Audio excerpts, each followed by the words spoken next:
Yeah, this is a Culture Shock Part 2. My wife wanted to have the full experience being down here, which included riding a bus. And by mere happenstance, one of the tours we took to go snorkeling, or norkeling as my wife says, the guy had us meet at a bus station, and we rode 20 or 25 minutes to the location to go diving, and I thought that was kind of a great business plan. The guy doesn't have a storefront, and the guy doesn't have a vehicle to transport people. He just buys your bus fare. I'm like, that's pretty smart. But the buses are standard, normal-looking buses, brand name, unknown to me. They could be 25 years old, they could be 40 years old, I don't know what. But again, they're all stick shift. Nothing's air-conditioned, the windows are open. And we rode out, and my wife and I were sitting towards the front, and from my very limited bus experience, you buy a token or a handful of tokens, you get in the bus, you drop the coin in the little slot, and it goes pa-ting, and you go sit down. Well, in these buses, you're actually paying cash to the bus driver, and he's accepting cash and giving change if need be, and he's giving some little chit, like a receipt. I don't know what that's for or why you would want that. But the bus driver's handling cash, and I was like, yeah, try that stateside. He's got this little wooden box right next to the steering wheel that's open. There's no lid on it. And he's got little coin slots, and he's just stacking the change in there.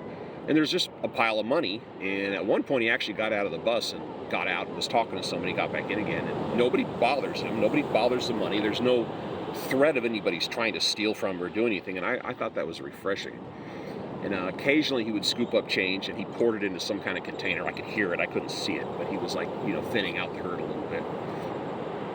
As we went out, it was pretty uneventful on the way back.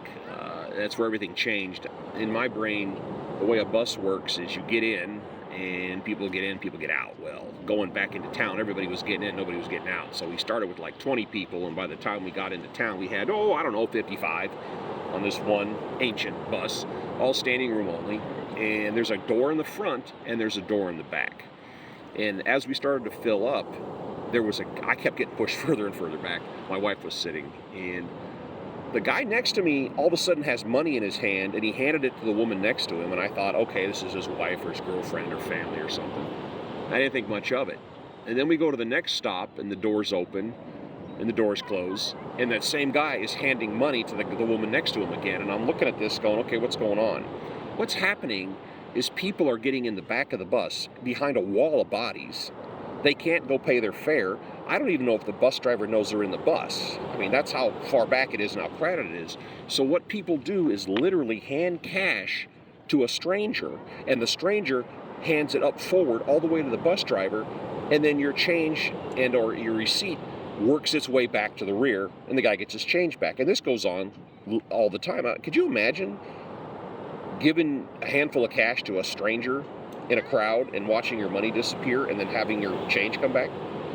I mean, that mind-boggling, and that simple act of people who probably don't have a lot of money, that's why we're all riding the bus, being that honest and people being that carefree about it, just earned the ultimate respect for the people down here. I'm really impressed with the personalities and the culture and the attitudes people have down here. And that was mind-boggling to see that happen.